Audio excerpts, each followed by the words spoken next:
Merci, donc je vais vous présenter donc, ces travaux sur l'érosion de contact au sein des digues fluviales. Donc des travaux qui avaient été menés avec EDF, CNR et une petite partie d'INRAE. Donc moi je travaille à Géophiconsult, bureau d'études, on est spécialisé sur les essais d'érosion et puis les mesures par fibre optique. Alors la problématique, donc c'est ces digues fluviales qui sont construites le long du Rhin et du Rhône en lien avec les barrages au fil de l'eau. Donc pour endiguer le fleuve à l'amont du barrage. C'est des ouvrages de long linéaire qui ont été construits avec les matériaux du site, donc qui ont un noyau en limon, plus ou moins sableux argileux, sur des fondations en gravier sableux. Et c'est des ouvrages qui ne sont pas étanches, et donc on a des écoulements assez importants qui peuvent se mettre en place, principalement en fondation, qui est plus perméable. Et ce qui va nous intéresser, c'est ce qui se passe à l'interface entre le noyau limoneux et la fondation graveleuse. Et donc on a une configuration, comme on voit ici, avec un sol fin qui est sur un sol grossier, et des vitesses assez élevées dans le sol grossier. Et donc on peut avoir un détachement des particules du sol fin qui sont ensuite transportées dans le sol grossier. Et donc on a des images en laboratoire de comment ça se passe, avec donc cette cavité qui se forme dans le limon, et qui se propage ensuite avec le limon qui est transporté dans les graviers. Et ce que ça crée comme conséquence à l'échelle de l'ouvrage, c'est des tassements des fontis en crête, et puis les particules du noyau qu'on retrouve dans le contre-canal à l'aval.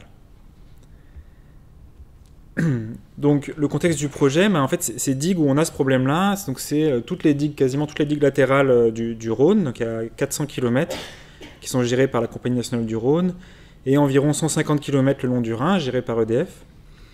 Donc c'est des ouvrages qui sont classés barrages au sens de la réglementation, qui font l'objet d'études de danger, donc on doit justifier leur tenue. Et donc des incidents de ce type avec des fontis ou des transports de fines où on suppose qu'il y a de l'érosion de contact, il y en a des dizaines qui sont recensés, certains qui sont actifs depuis des dizaines d'années.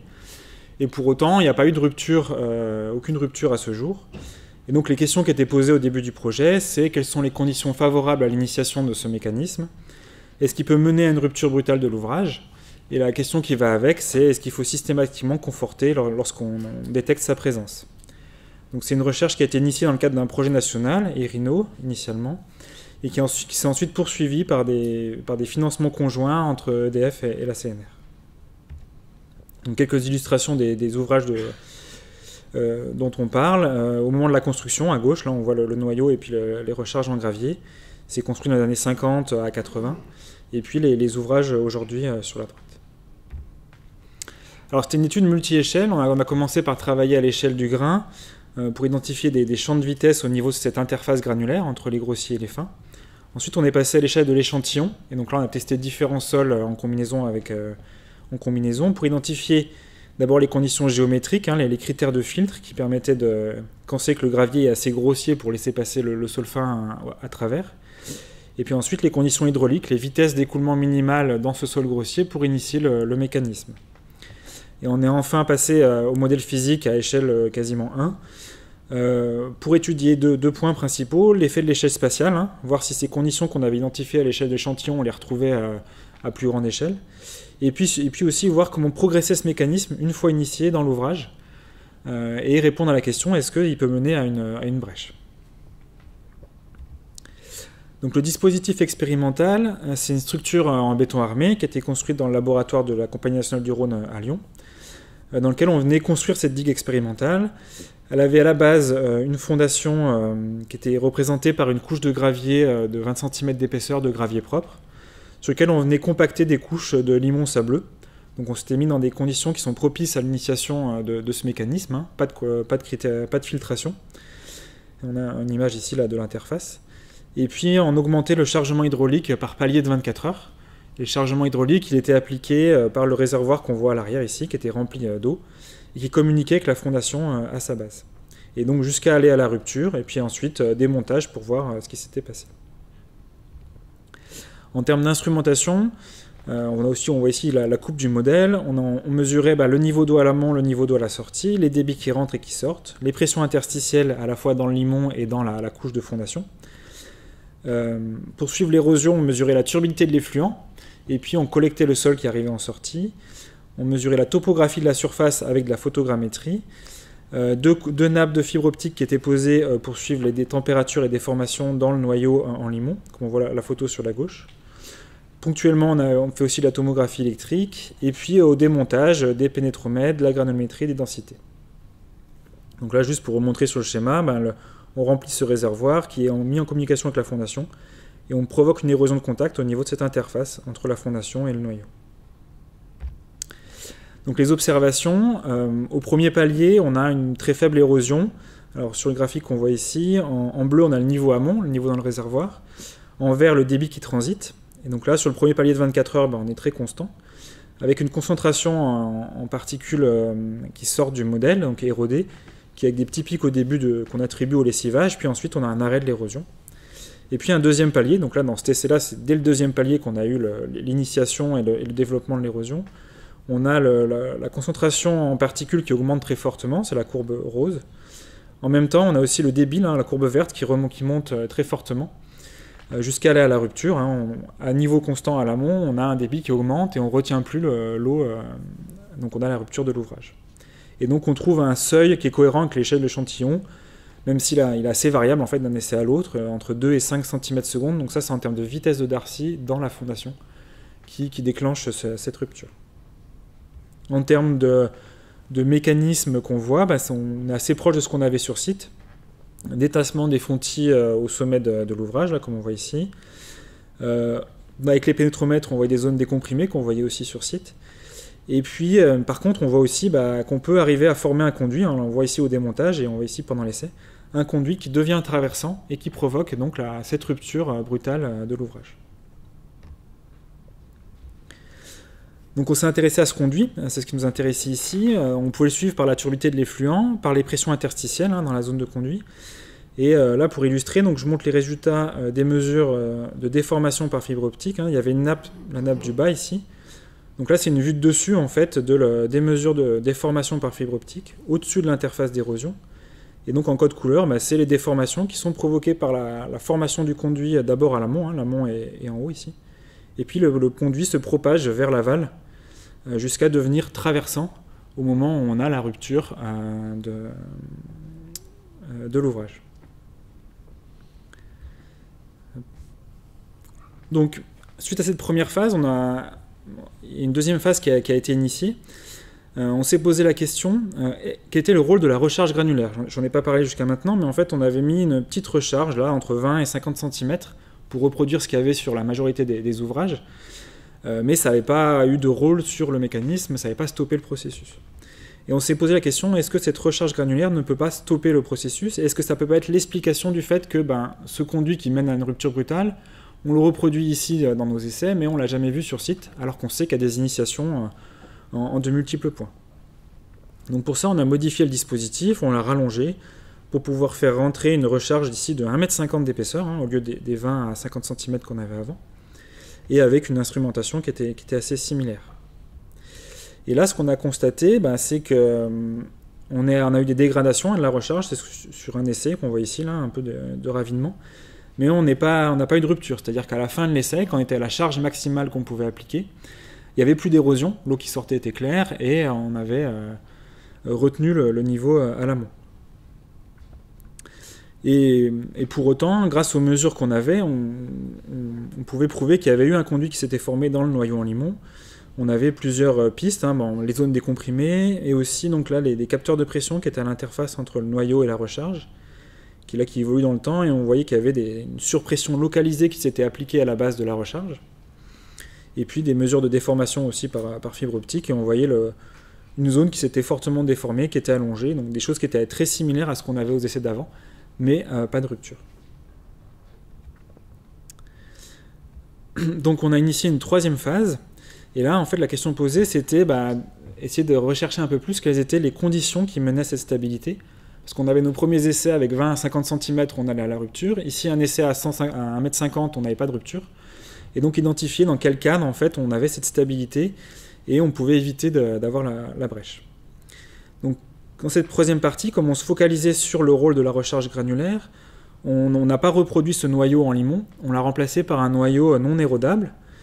Pour former ces conduits d'érosion, on a simplement mis en place des tuyaux PVC traversaient ici avec une vanne, on pouvait les contrôler. Donc, il y avait 5 tuyaux, mais on en ouvrait soit un seul, celui du centre, pour provoquer l'équivalent de monde conduit qu'on avait dans les premiers essais, soit on ouvrait les 5 tuyaux et on avait une petite zone de diffusion ici pour reproduire un écoulement qui était quasiment 2D dans notre charge. Et donc avoir des essais avec un écoulement 2D, c'était plus facile pour faire des calages avec les modèles numériques. Et donc on a varié dans ces essais l'épaisseur de recharge, la pente du talus, le sol utilisé, donc soit du gravier propre, soit du gravier sableux, l'écoulement 2D ou 3D, c'est on ouvre un tuyau central ou on ouvre tous les tuyaux. Et puis on a pu constater qu'on voyait des mécanismes qui étaient enfin, au moment de la rupture, les mécanismes observés étaient très variables entre les différents essais. On a pu constater un glissement global circulaire, comme on voit ici.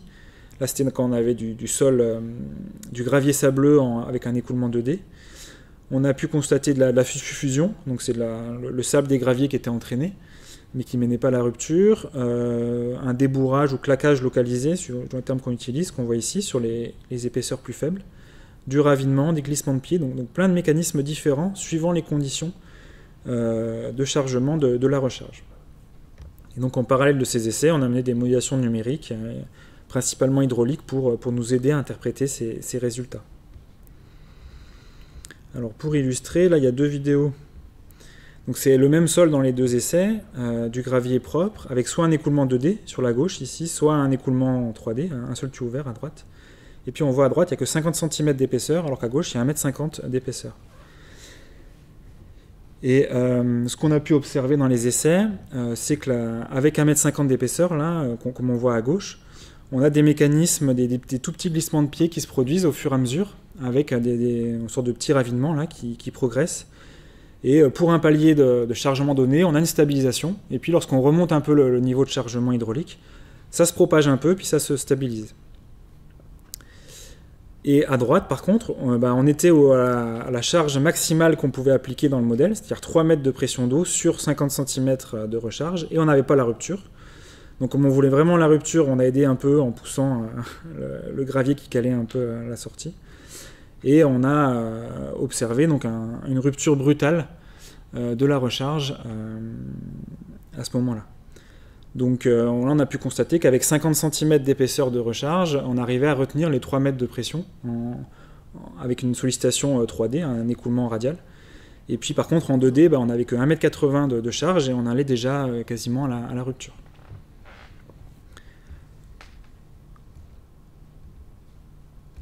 Donc on a essayé de synthétiser un peu tout ce qu'on a obtenu dans toute la campagne d'essai. Avec les conditions qui étaient importantes qu'on a identifiées, c'était la perméabilité de la recharge, donc soit le gravier propre qui était de l'ordre de 10-1 m/s de perméabilité, soit le sable et gravier qui était assez similaire à ce qu'on retrouve sur les digues du Rhône et du Rhin, qui sont entre 10-2 et 10-3, et puis la mise en charge qui était soit 2D soit 3D. Alors ça, sur l'érosion de contact in situ, on peut avoir un peu les deux cas, on peut avoir des phénomènes qui sont assez étendus ou alors très localisés. Et en fonction de ce chargement et de ce type de matériaux, le mécanisme que j'appelle dimensionnant, celui qui va amener à la rupture, il va être différent d'un cas à l'autre. Ça va être soit le glissement 2D, soit le claquage localisé, soit un mélange un peu de suffusion et de ravinement. Et donc on a pu un peu identifier dans chaque cas les critères qu'il fallait vérifier pour démontrer la stabilité de la recharge. On a un peu approfondi la question du critère de stabilité en cas de mise en charge ponctuelle. Donc c'est le cas de l'écoulement 3D, la rupture brutale. Et donc on a collecté dans la littérature les essais qui avaient été faits dans des configurations similaires, un chargement ponctuel d'un milieu granulaire à sa base. Et on a pu établir, il y a le détail dans le papier, un critère simplifié qui permettait, pour un diamètre de conduit donné, trouver la charge critique qui menait à la rupture de la recharge en fonction du diamètre du conduit et de l'épaisseur de la recharge. Donc en conclusion, les apports qu'il y avait eu ici de la modélisation physique, le premier rôle, ça avait été d'étudier l'effet de l'échelle spatiale, de voir si on pouvait nos résultats à l'échelle de quelques décimètres, on pouvait les reproduire à plusieurs mètres de longueur.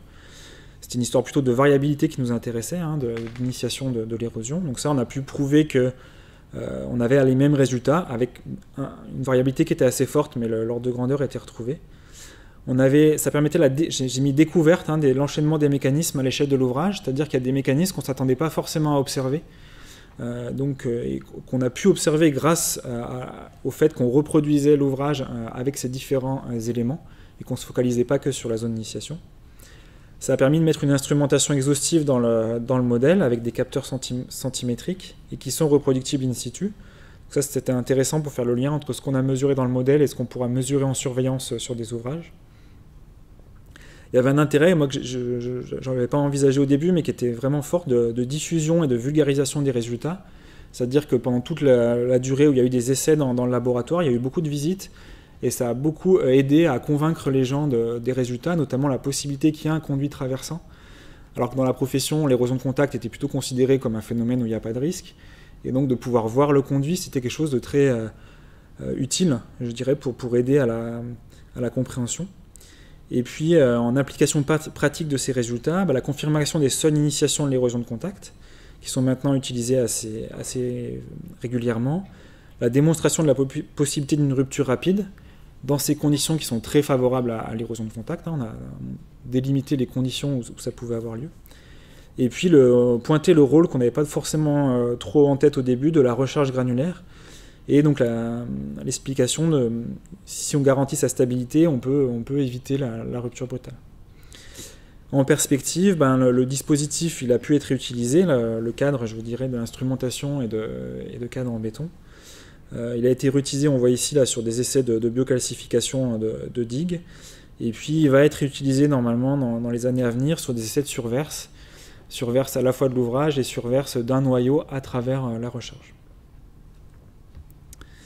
Donc je vous remercie pour votre attention et puis à vos dispositions si vous avez des questions.